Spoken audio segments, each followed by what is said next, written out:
Hey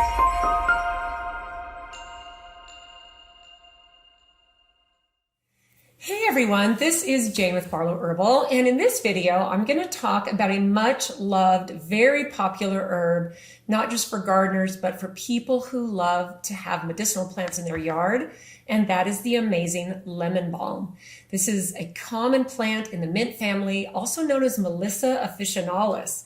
So it's got this beautiful name. It's easy to remember just simply because Melissa is a beautiful girl's name, and it's just a popular, beautiful plant that herbalists, gardeners, people who love plants and plant medicine have fallen in love with and known about for centuries. In fact, we can trace it back as a minimum about 2,000 years. One of those old-time plants that the Egyptians, the Romans, the people in the monasteries, and the people who collected plants and herbs and learned about them all throughout human history have really had as a staple in their herbal apothecary and in their yards. And if you think about it, this is how humans have traditionally taken care of their health, is by growing things in pots, maybe moving them in and out, depending on where you live. And then if you're in a place where you can have a year-round garden, especially a medicinal garden, then lemon balm is one of those plants to put at the top of your list, at least in the top 10 from my perspective. Now, lemon balm originally comes from the Mediterranean and Western Asia, and then it spread through Southern Europe, and now it grows all over the world. And you can cultivate it quite easily. In fact, it's a very, very hardy plant that likes to have sunshine, but it will thrive in partial shade as well. In fact, I do know a couple of herbalists who prefer to put their lemon balm in a completely shady place. So there's some great easy tips about growing lemon balm. It can be a bit invasive. So either grow it in a pot or keep it pruned down so that it won't just spread everywhere. Because once it goes to seed, then you're going to have the seeds drop around everywhere. It will stay in a bush if you keep it cut back. Now, there's a couple of really cool tips about growing and getting the most out of your lemon balm. The parts of the plant that you use are the leaves. It makes an amazing tea and it makes an amazing tincture. Those are my two favorite ways. It also can be infused into an oil and used either in cooking or in different skin products. But my favorite way is tea and tincture with lemon balm. Very, very powerful, very, very potent. Now, one of the things you want to know about harvesting your leaves, first of all, is when you can smell the lemony scent of this plant, which is a very distinctive feature of lemon balm, hence its name. But when you can smell it, and especially if you touch the leaves and you rub the leaves a little bit, just like if you do with rosemary, you can touch a rosemary plant even gently and your hands will smell like the rosmaric acid that is in the rosemary. But the same thing happens with lemon balm.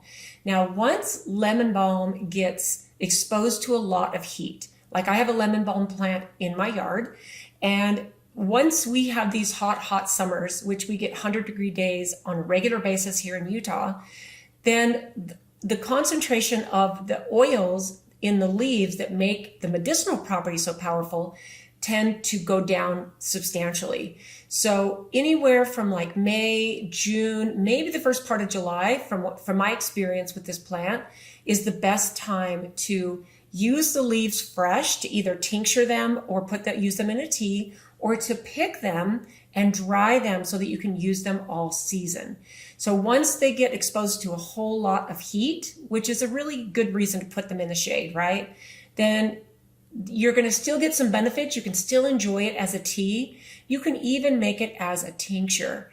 But if you're going to take the trouble to do especially a tincture where you can use it all year long, you have almost an indefinite shelf life. If you tincture it with just pure alcohol, then you're going to want to use these leaves and harvest them when their properties are at its highest. All you have to do is pick a leaf or even just rub on it or crush it up. And if you get the oils on your hands, then you'll know now is the time, right? So if you pick a lemon balm leaf or try to crush it in your hands and you don't get any oils, then you know that it's probably not at its highest by far. So once it goes to seed, then what will happen, and I find this in my garden because it does love to move. If you know anything about the mints and all the mint family plants, they love to spread. And if you can chop back the flowers before they drop their seeds, you can keep a plant kind of in one spot, and it will get bushy and it will get big. So unless you want it to propagate everywhere, keep those flowers trimmed back once you can tell they start to go to seed, once they start to dry, because you don't want to cut them too soon because they are wonderful pollinators. So the beautiful flowers of lemon balm and the other mints are perfect to attract those bees and the butterflies and all the pollinators that you will love in your yard. Now, there's a lot, like I said, history of this plant medicinally, and there's a ton of health benefits. So because of my love of lemon balm, this made it into 2 of our tinctures that I formulated about 1.5 years ago. Actually, almost 2 years at this point.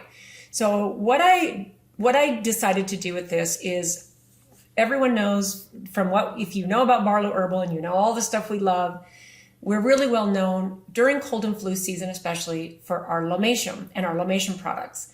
But what I needed was something that would taste a little bit better, maybe be a little more kid-friendly, and also something that would prevent the one-time rash, or just take that out of the equation. Because when you're using Lomatium for the first time, many of you know this. If you're not familiar, I'll put a link to a video talking about Lomatium. But some people can get a one-time detox rash when they use Lomatium for the first time. But what I wanted to do is have a couple of powerful antiviral blends, antimicrobial, supportive of all kinds of things that were not just good and safe for children, but adults could use them if they were really, really adverse to the possibility of getting this rash. So about almost 2 years ago, I put lemon balm along with elderberry into a tincture, and then I also put it into a glycerin, so like a syrup, so that you could give it straight to your kids, your little tiny kids. This is very, very safe. And not only that, it tastes really good, especially with the addition of elderberry. So lemon balm and elderberry are in equal parts in the tincture and the glycerite that we make. And it's literally just called lemon balm and elderberry. It's very, very, very simple. And then what I did is I put lemon balm along with chaparral, cryptolepis, olive leaf, licorice root into a beautiful formula that's broad spectrum antimicrobial called Pivot 8. Now this was born out of kind of an incredibly rough situation that happened with me and my company back at the end of 2023, when we were forced to pull a couple of products off of our line while there was an investigation going. It was incredibly intense.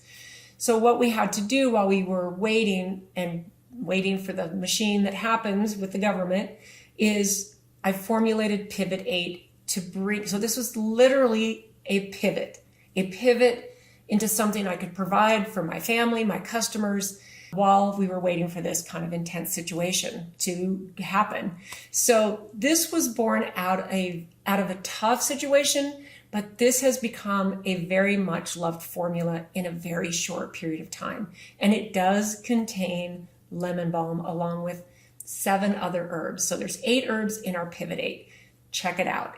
It's one of my proudest formulations because the inspiration dropped in, my knowledge of herbs from decades and decades, not just growing up with my dad, but now my own research, my own love of plants for such a long time is now accumulated into this beautiful, beautiful blend called Pivot. So if you ever think about times in your life when you've had to pivot to make a tough situation, first of all, bearable, not just that, then we always know that beautiful things are born out of tough times, right? So that's what that's all about.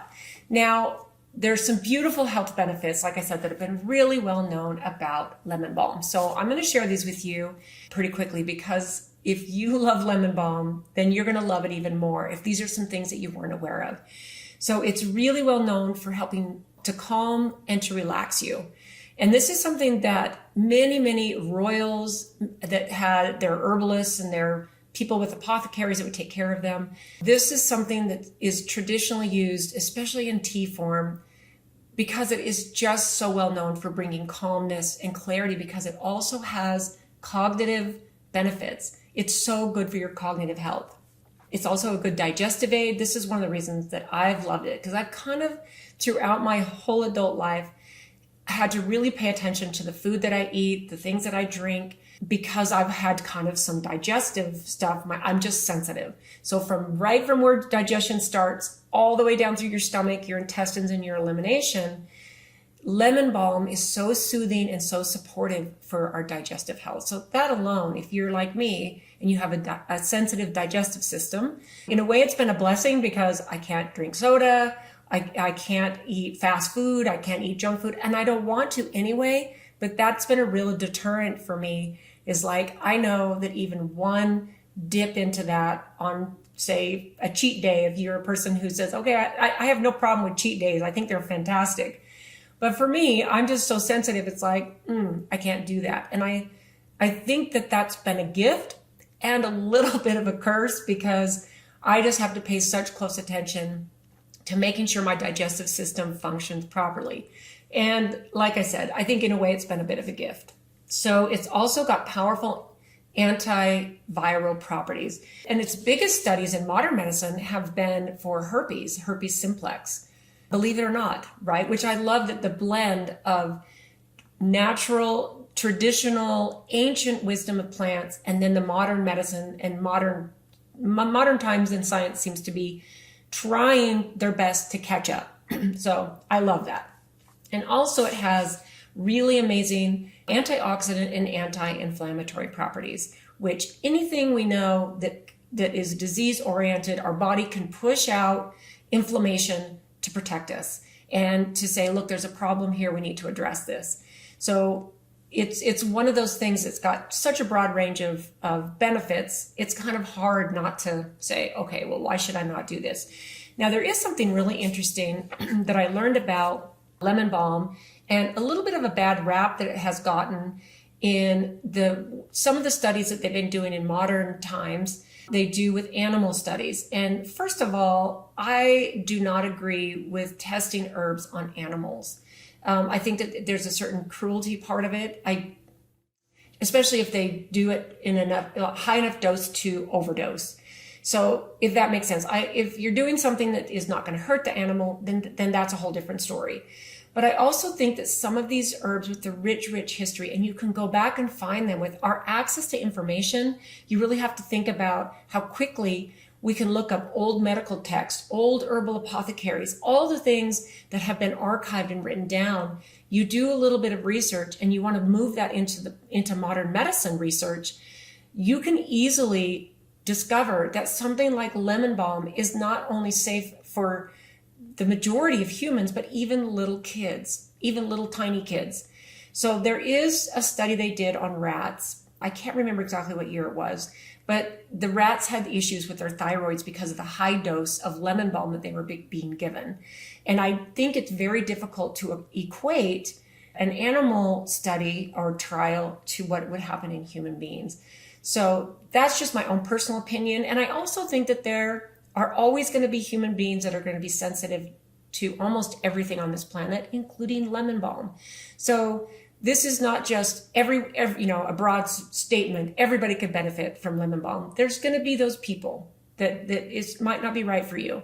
So make sure that you know your body, you do your own due diligence, and know that everything I share is not ever meant to be medical advice. This is just my own opinion based on my own research. And it's really a fun topic to jump into if you're looking to take personal responsibility for your health, right? Here's something that I found that I thought was really fascinating, okay? Because I thought, okay, you can go back and look at all the ancient texts. You can do a lot of even modern research on the medicinal benefits of lemon balm. But there has been some very cool studies that are proving that lemon balm is something that's beneficial for human health. So here's what I found.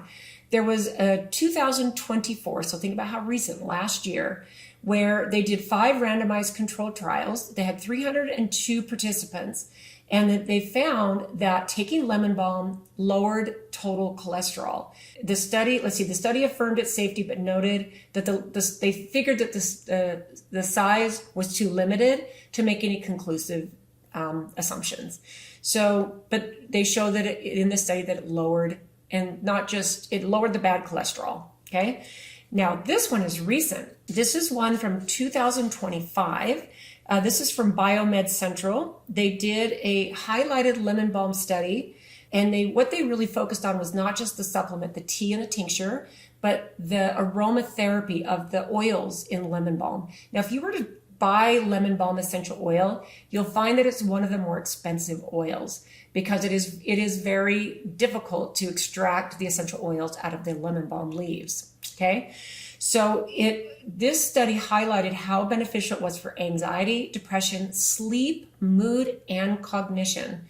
And it confirmed, especially in mothers with preterm infants, post-op cardiac patients, and chronic condition sufferers. So people who suffered from chronic conditions of sleep deprivation, depression, anxiety, mood, and cognition. So maybe some light brain fog.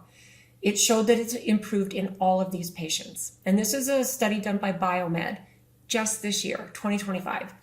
Now, there's also a review in 2021 that showed a reduction in anxiety and depression with no serious side effects. And then another one I found is, this was for adolescent girls, children, infants with colic, and adolescent girls with PMS. When they used lemon balm or lemon balm with valerian, they had it helped with sleep, anti-anxiety, and cognition benefits.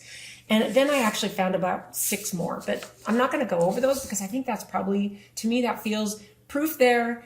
You can go do your own research on this. You can find so many amazing reasons to start incorporating the beautiful lemon balm into your yard, into your medicinal herb garden, and just into your daily life as a tea to sip on, as a tincture to have at the ready if you need it, for whatever comes at you and your family in these amazing humanity-changing times we're in. So I'd love to know, did I leave something important out of lemon balm? And what do you think about it? Have you had it grow all over your yard because maybe you didn't realize that it was going to spread like crazy? Or maybe okay, I need to keep my lemon balm in check because it is going to spread. But thanks for tuning in today, guys, and we will see you in the next one.